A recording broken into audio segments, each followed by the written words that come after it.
ओम नमो भगवते वासुदेवाय। आप सभी भक्तों पर विष्णु भगवान की कृपा सदा सर्वदा बनी रहे।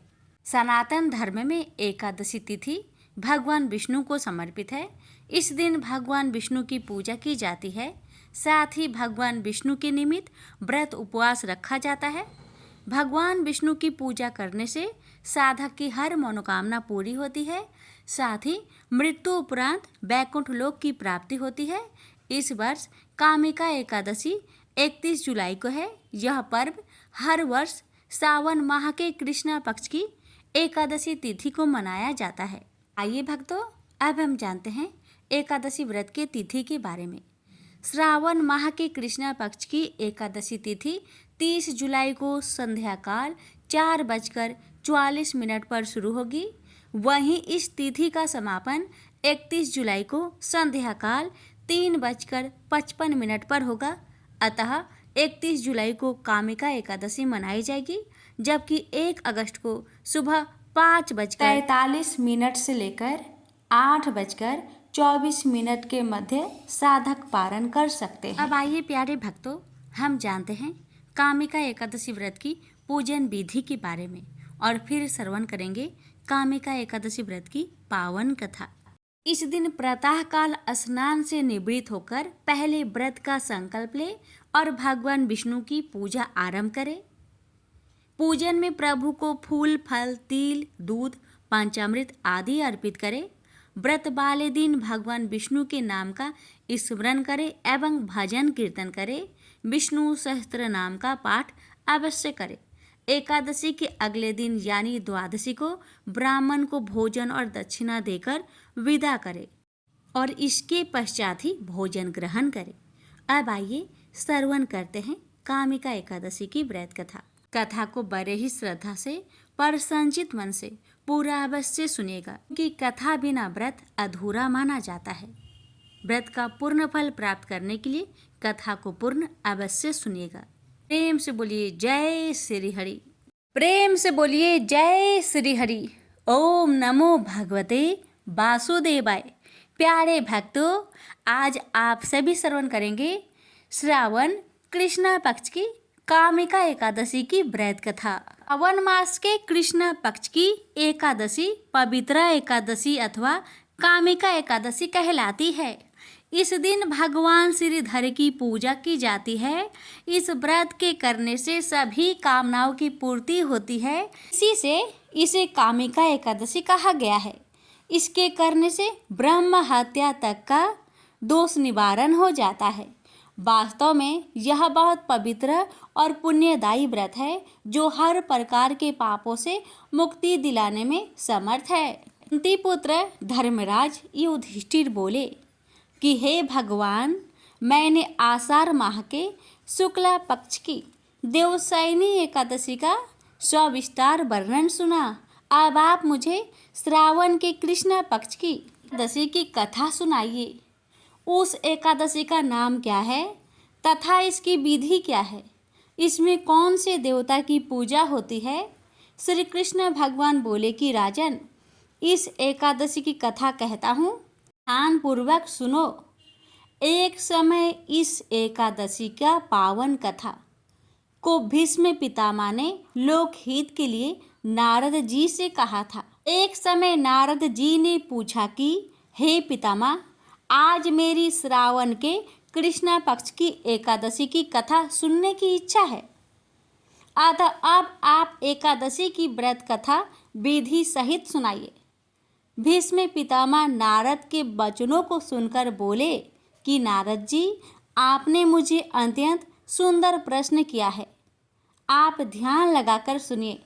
श्रावण मास के कृष्णा पक्ष की एकादशी का नाम कामिका है। एकादशी की कथा के सुनने मात्र से ही वाजपेयी यज्ञ का फल मिलता है। कामिका एकादशी के व्रत में शंख चक्र गदाधारी विष्णु भगवान की पूजा होती है। जो मनुष्य इस एकादशी की धूप, दीप, नैवेद्य आदि से भगवान विष्णु की पूजा करते हैं, उन्हें गंगा स्नान के फल से भी बड़ा फल मिलता है। सूर्य चंद्र ग्रहण में केदार और कुरुक्षेत्र में स्नान करने से जो पुण्य मिलता है, वह पुण्य विष्णु भगवान की भक्ति पूर्वक पूजा करने से मिल जाता है। श्री विष्णु भगवान के पूजन का फल समुद्र और वन सहित पृथ्वी दान करने और सिंह राशि वालों को गोदावरी नदी में स्नान करने के फल से भी अधिक होता है। वैदिपात में गंडकी नदी में स्नान करने से जो फल मिलता है वह फल भगवान की पूजा करने से मिलता है। संसार में भगवान की पूजा का फल सबसे अधिक है। भगवान की पूजा का फल श्रावण मास के कृष्णा पक्ष की एकादशी के फल के बराबर है। अतः भक्ति पूर्वक भगवान की पूजा ना बन सके तो श्रावण मास के कृष्णा पक्ष की कामिका एकादशी का व्रत अवश्य करना चाहिए। आभूषणों से युक्त बछड़ा सहित गौदान करने से जो फल मिलता है वह फल कामिका एकादशी के व्रत से मिल जाता है। जो उत्तम द्विज श्रावण मास के कृष्णा पक्ष की कामिका एकादशी का व्रत करते हैं तथा श्री विष्णु भगवान की पूजा करते हैं, उससे समस्त देव, नाग, किन्नर, पितृ आदि की पूजा हो जाती है। इसलिए पापी से डरने वाले व्यक्तियों को विधि विधान सहित इस व्रत को करना चाहिए। संसार सागर तथा पापों में फंसे हुए मनुष्य को इनसे छूटने के लिए कामिका एकादशी का व्रत करना चाहिए। कामिका एकादशी के व्रत से समस्त पाप नष्ट हो जाते हैं। संसार में इससे अधिक पापों को नष्ट करने वाला कोई और उपाय नहीं है। हे नारद जी, स्वयं भगवान ने अपने मुख से कहा है कि मनुष्य को अध्यात्म विद्या से जो फल मिलता है उससे अधिक फल कामिका एकादशी का व्रत करने से मिल जाता है। इस व्रत के करने से मनुष्य अंतिम समय में अनेक दुखों से युक्त अमराज तथा नरक के दर्शन नहीं करता। कामिका एकादशी के व्रत तथा रात्रि के जागरण से मनुष्य को कुयोनि नहीं मिलती और अंत में स्वर्ग को जाता है। जो मनुष्य श्रावण मास के कृष्णा पक्ष की कामिका एकादशी को तुलसी से भक्ति पूर्वक श्री विष्णु भगवान की पूजा करते हैं, वे इस संसार सागर में रहते हुए भी इस प्रकार अलग रहते हैं जिस प्रकार कमल पुष्प जल में रहता हुआ भी जल से अलग रहता है। भगवान की तुलसी दल से पूजा करने का फल 1 भार स्वर्ण और 4 भार चांदी के दान के फल के बराबर है। विष्णु भगवान रत्न, मोती, मणि आदि आभूषणों की अपेक्षा तुलसी दल से अधिक प्रसन्न होते हैं। जो मनुष्य भगवान की तुलसी दल से पूजा करते हैं उनके समस्त पाप नष्ट हो जाते हैं।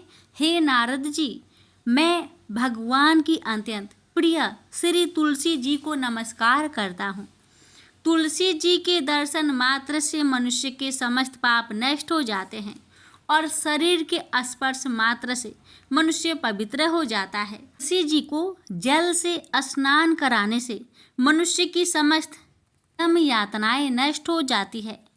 जो मनुष्य तुलसी जी को भक्ति पूर्वक भगवान के चरण कमलों में अर्पित करता है उसे मुक्ति मिलती है। जो मनुष्य इस कामिका एकादशी की रात्रि जागरण करते हैं और दीप दान करते हैं उनके पुण्यों को लिखने में चित्रगुप्त भी असमर्थ है। वो मनुष्य एकादशी के दिन भगवान के सामने दीप जलाते हैं, उनके पितृ स्वर्ग लोक में सुधा का पान करते हैं। जो मनुष्य भगवान के सामने घी या तेल का दीपक जलाते हैं उनको सूर्य लोक में भी सहस्त्रों दीपकों का प्रकाश मिलता है। प्रत्येक मनुष्य को इस एकादशी का व्रत अवश्य करना चाहिए। इस व्रत के करने से ब्रह्म हत्या, ब्राह्मण हत्या आदि के समस्त पाप नष्ट हो जाते हैं और इस लोक में सुख भोग कर अंत में विष्णु लोक को जाते हैं। इस कामिका एकादशी के महात्म्य के श्रवण व पठन से मनुष्य स्वर्ग लोक को जाते हैं। प्रेम से बोलिए लक्ष्मी नारायण भगवान जी की जय हो। भगवान आपकी कथा कहने वाले, सुनने वाले, कर भरने वाले सभी पर आपने कृपा सदा सर्वदा बनाए रखना। प्रेम से बोलिए लक्ष्मी नारायण भगवान जी की जय।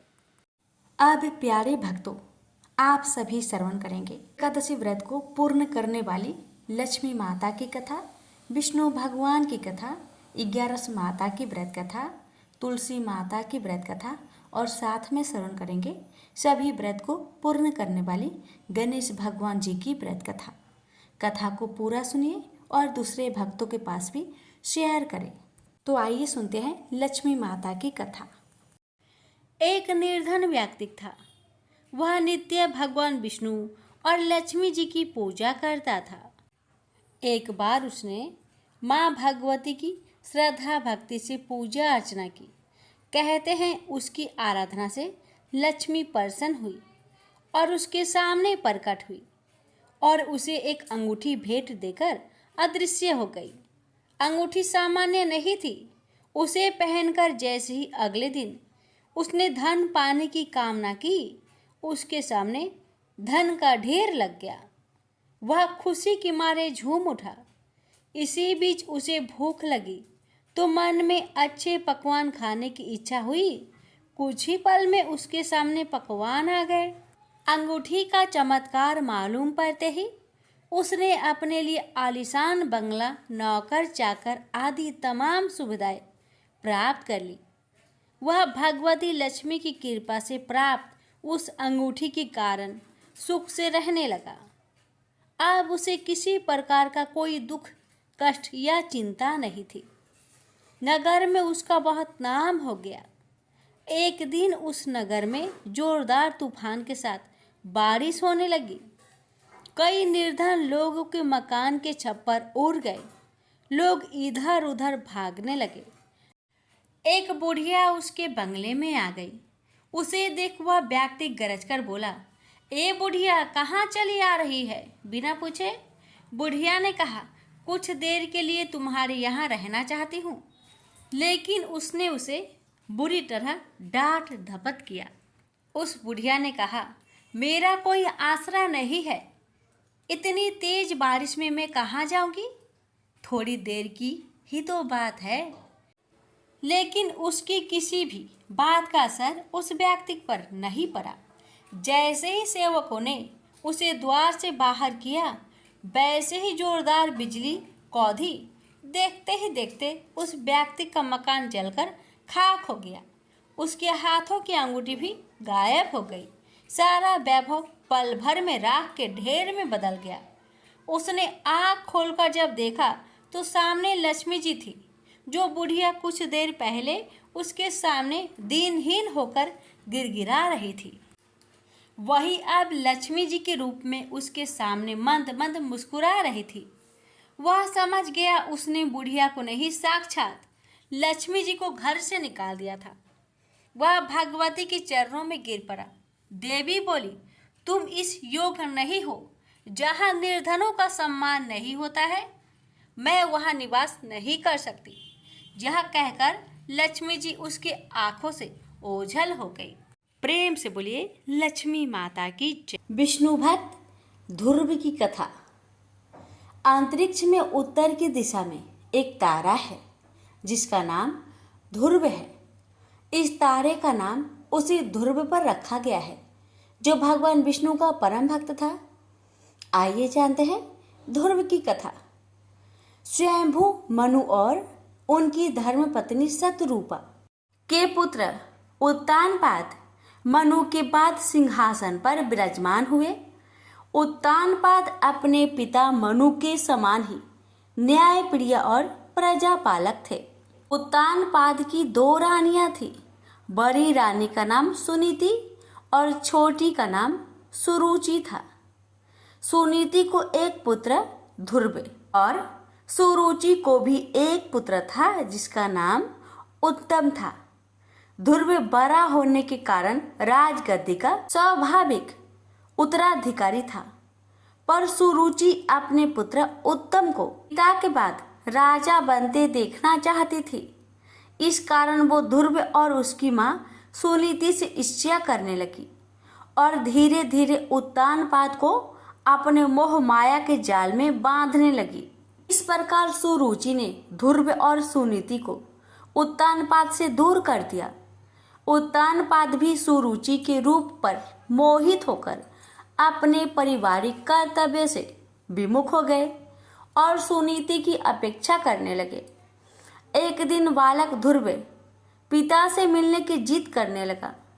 माता ने तिरस्कार के भय से और बालक के कोमल मन को ठेस न लगे इसलिए ध्रुव को बहलाने लगी, पर ध्रुव अपनी जिद पर अड़ा रहा।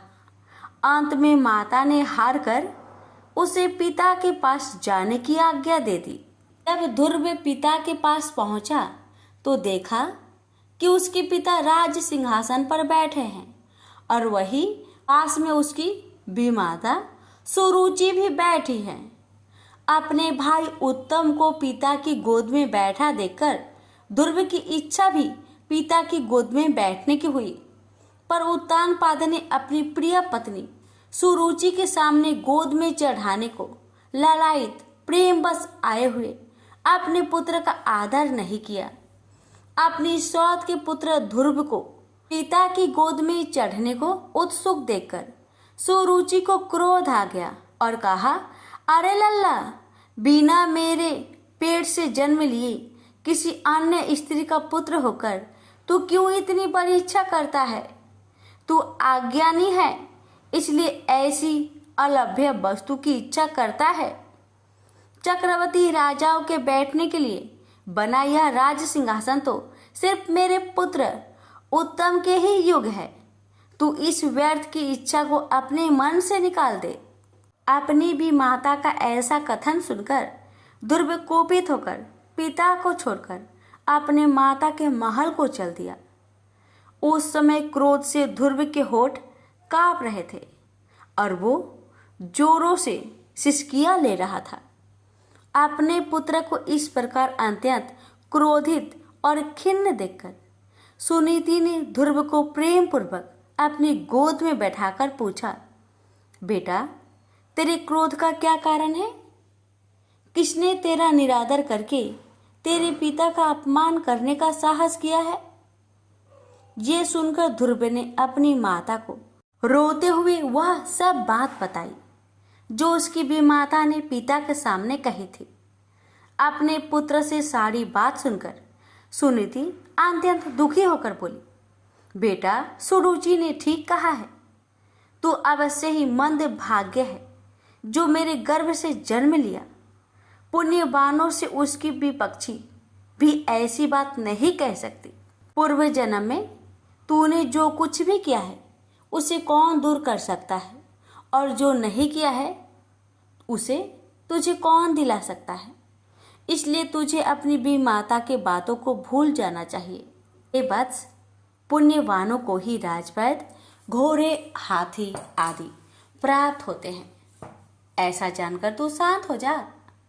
यदि सुरुचि के वाक्य से तुझे अत्यंत दुख हुआ है तो सर्व फलदायिनी पुण्य के संग्रह करने का प्रयत्न कर। तू सुशील, पुण्यात्मा और समस्त प्राणियों का हितैषी बन, क्योंकि जिस प्रकार नीची भूमि की ओर ढलकता हुआ जल अपने आप ही जलाशय में एकत्र हो जाता है, उसी प्रकार सत्पात्र मनुष्य के पास समस्त संपत्तियां अपने आप ही आ जाती है। माता की बात सुनकर ध्रुव ने कहा, माँ, अब मैं वही प्रयत्न करूंगा जिससे संपूर्ण लोकों में आदरणीय सर्वश्रेष्ठ पद को प्राप्त कर सकूं। अब मुझे पिता का सिंहासन नहीं चाहिए, वह मेरे भाई उत्तम को ही मिले। मैं किसी दूसरे के दिए हुए पद का इच्छुक नहीं हूँ। मैं तो अपने पुरुषार्थ से ही उस परम पद को पाना चाहता हूँ जिसको पिताजी ने भी प्राप्त नहीं किया है। अपनी माता से इस प्रकार कहकर ध्रुव सुनीति के महल से निकल पड़ा और नगर से बाहर वन में पहुंचा। वहां ध्रुव ने पहले से ही आए हुए 7 मुनीश्वरों यानी 7 ऋषियों को मृग चम्र के आसन पर बैठे देखा। ध्रुव ने उन सबको प्रणाम करके उनका उचित अभिवादन किया और नम्रता पूर्वक कहा, हे महात्माओं, मैं सुनीति और राजा उत्तानपाद का पुत्र ध्रुव हूँ। मैं आत्मा गलाने के कारण आपके पास आया हूँ। यह सुनकर ऋषि बोले, राजकुमार, अभी तो तू सिर्फ 4-5 वर्ष का बालक जान पड़ता है।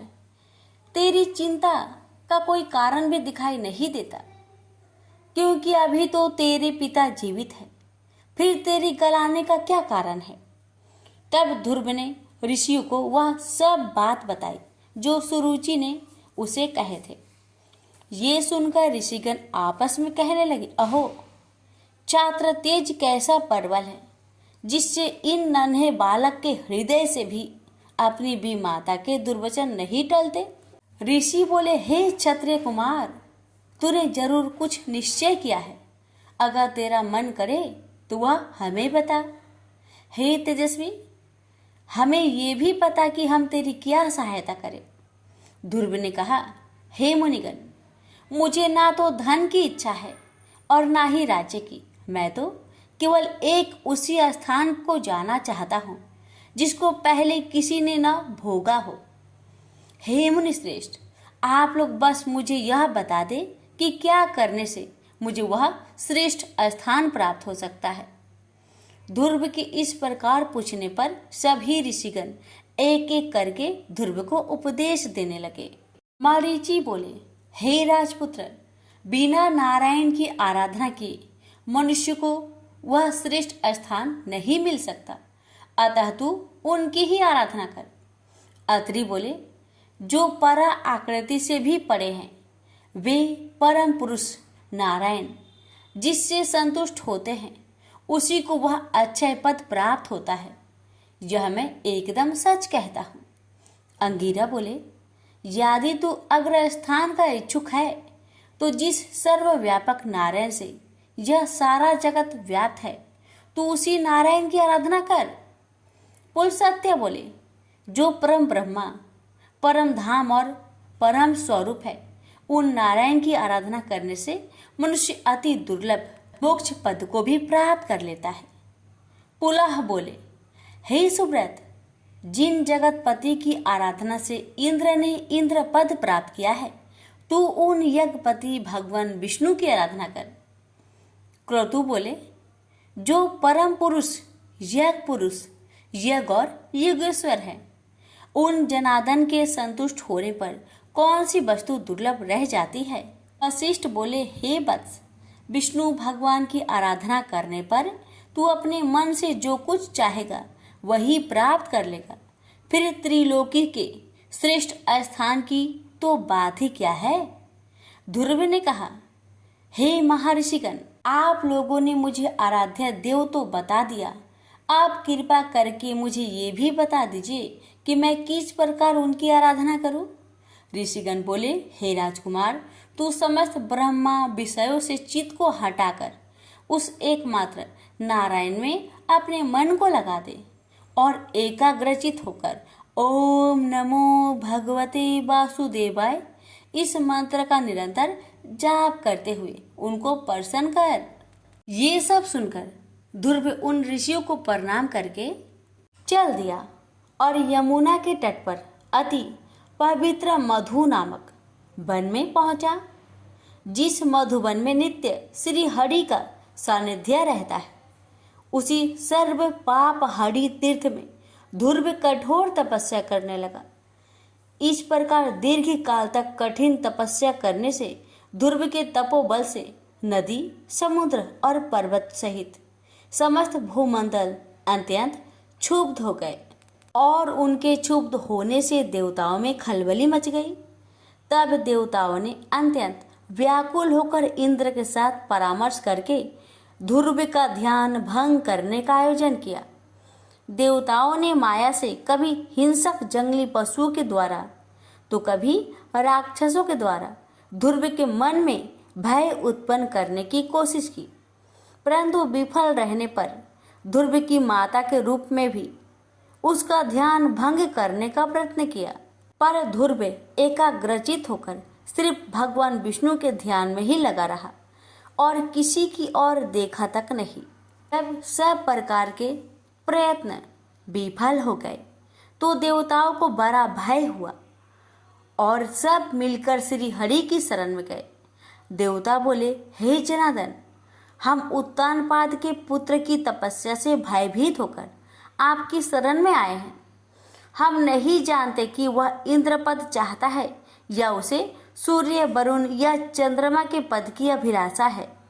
आप हम पर प्रसन्न होइए और उसे तप से निवृत्त कीजिए। श्री भगवान बोले, हे देवगण, उसे इंद्र, सूर्य, वरुण, कुबेर आदि किसी की पद की अभिलाषा नहीं है। आप सब लोग निश्चिंत होकर अपने स्थान को जाइए। मैं तपस्या में लगे हुए उस बालक की इच्छा को पूर्ण करके उसे तपस्या से निवृत्त करूंगा। श्री हरि की ऐसे कहने पर देवगण उन्हें प्रणाम करके अपने स्थान को चले गए। भगवान विष्णु अपने भक्त ध्रुव की कठिन तपस्या से संतुष्ट होकर उसके सामने प्रकट हुए।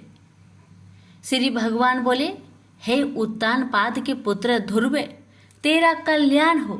मैं तेरी तपस्या से प्रसन्न होकर तुझे वर देने के लिए प्रकट हुआ हूँ। मैं तुझसे अति संतुष्ट हूँ। अब तू अपनी इच्छा अनुसार वर मांग। भगवान विष्णु के ऐसे वचन सुनकर बालक ध्रुव ने आंखें खोली। ध्यान अवस्था में देखे हुए भगवान को शंख, चक्र, गदा और पद्म धारण किए हुए साक्षात अपने सामने खड़ा देखा। तब उसने भगवान को साष्टांग प्रणाम किया और सहसा रोमांचित तथा परम भयभीत होकर भगवान की स्तुति करने की इच्छा की। पर इनकी किस प्रकार स्तुति करूं, ये सोचकर ध्रुव का मन व्याकुल हो गया। ध्रुव ने कहा, भगवान, मैं आपकी स्तुति करना चाहता हूँ पर अपने अज्ञानवश कुछ कह नहीं पा रहा, अतः आप मुझे इसके लिए बुद्धि प्रदान कीजिए। तब भगवान विष्णु ने अपने शंख से ध्रुव का स्पर्श किया। इसके बाद क्षण मात्र में ध्रुव भगवान की उत्तम प्रकार से स्तुति करने लगा। जब ध्रुव की स्तुति समाप्त हुई तब भगवान बोले, हे ध्रुव, तुमको मेरा साक्षात दर्शन हुआ है। इससे निश्चित ही तेरी तपस्या सफल हो गई है। पर मेरा दर्शन तो कभी निष्फल नहीं होता, इसलिए तुझे जिस वर की इच्छा हो वह मांग ले। ध्रुव बोला, हे भगवान, आपसे इस संसार में क्या छिपा हुआ है। मैं मेरी सौतेली माता के गरुएले वचनों से आहत होकर आपकी तपस्या में प्रवृत्त हुआ हूँ, जिन्होंने कहा था कि मैं अपने पिता के राज सिंहासन की योग्य नहीं हूँ। अतः हे संसार को रचने वाले परमेश्वर, मैं आपकी कृपा से वह स्थान चाहता हूँ जो आज तक इस संसार में किसी को भी प्राप्त ना हुआ हो। श्री भगवान बोले, वत्स, तूने अपने पूर्व जन्म में भी मुझे संतुष्ट किया था, इसलिए तू जिस स्थान की इच्छा करता है वह तुझे अवश्य प्राप्त होगा। पूर्व जन्म में तू एक ब्राह्मण था और मुझ में निरंतर एकाग्रचित रहने वाला माता पिता का सेवक तथा स्वधर्म का पालन करने वाला था। बाद में एक राजपुत्र से तेरी मित्रता हो गई। उसके वैभव को देखकर तेरी इच्छा हुई कि मैं भी राजपुत्र हूँ। अतः हे ध्रुव, तुझको अपनी मनोवांछित इच्छा प्राप्त हुई। जिस स्वयंभू मनु के कुल में किसी को स्थान मिलना अति दुर्लभ है, उन्हीं के घर में तूने उत्तानपाद के यहाँ जन्म लिया। जिसने मुझे संतुष्ट किया है उसके लिए इस संसार में कुछ भी असंभव नहीं है। मेरी कृपा से तू निश्चय ही उस स्थान को प्राप्त करेगा जो त्रिलोकी में सबसे उत्कृष्ट है और समस्त ग्रहों और तारा मंडल का आश्रय है। मेरे प्यारे भक्त ध्रुव, मैं तुझे वह निश्चल ध्रुव स्थान देता हूँ जो सूर्य, चंद्र आदि ग्रहों, सभी नक्षत्रों और सप्त ऋषियों से भी ऊपर है। तेरी माता सुनीति भी वहाँ तेरे साथ निवास करेगी और जो लोग प्रातःकाल और संध्या काल तेरा गुणगान करेंगे उन्हें महान पुण्य प्राप्त होगा। धन्य है ध्रुव की माता सुनीति, जिसने अपने हितकर वचनों से ध्रुव के साथ साथ स्वयं भी उस सर्वश्रेष्ठ स्थान को प्राप्त कर लिया। ध्रुव के नाम से ही उस दिव्य लोक को संसार में ध्रुव तारा के नाम से जाना जाता है। ध्रुव का मतलब होता है स्थिर, अपने स्थान से विचलित न होने वाला, जिसे भक्त ध्रुव ने सत्य साबित कर दिया। भक्त ध्रुव की कहानी में हमें यह शिक्षा मिलती है कि जिसके मन में दृढ़ निश्चय और हृदय में आत्मविश्वास हो, वह कठोर पुरुषार्थ के द्वार इस संसार में असंभव को भी संभव कर सकता है। प्रेम से बोलिए लक्ष्मी नारायण की जय। एक लड़का सूट बूट पहनकर अपने ससुराल पत्नी को लेने जा रहा था। रास्ते में एक गाय कीचड़ में फंसी हुई थी। वह लड़के से कहने लगी कि बेटा, मैं कीचड़ में फंसी हूँ, मुझे हाथ देकर बाहर निकालो। वह कहने लगा, नहीं नहीं, यदि मैं कीचड़ में हाथ डालूंगा तो मेरे कपड़े गंदे हो जाएंगे, मुझे तो अपनी पत्नी को लेने ससुराल जाना है। वह गाय क्रोधित होकर श्राप देती है, अच्छा तुम ससुराल जाओ, तुम वहां पर नहाओगे तो आधा गधा और खाना खाओगे तो पूरा गधा बनोगे। वह ससुराल पहुंच जाता है और उसके साले कहते हैं कि जीजा जी आप नहा धोकर खाना खा लो। तब वह कहता है कि मैं नहीं नहाऊंगा। तब वह कहते हैं ठीक है आप खाना खा लो। तब वह खाने से भी इनकार कर देता है। सब परेशान हो जाते हैं, जीजा ऐसा क्यों कर रहे हैं, ना तो नहा रहे हैं ना ही खाना खा रहे हैं। तब उसकी पत्नी कहती है कि आप क्यों नहीं नहाते या खाते हो।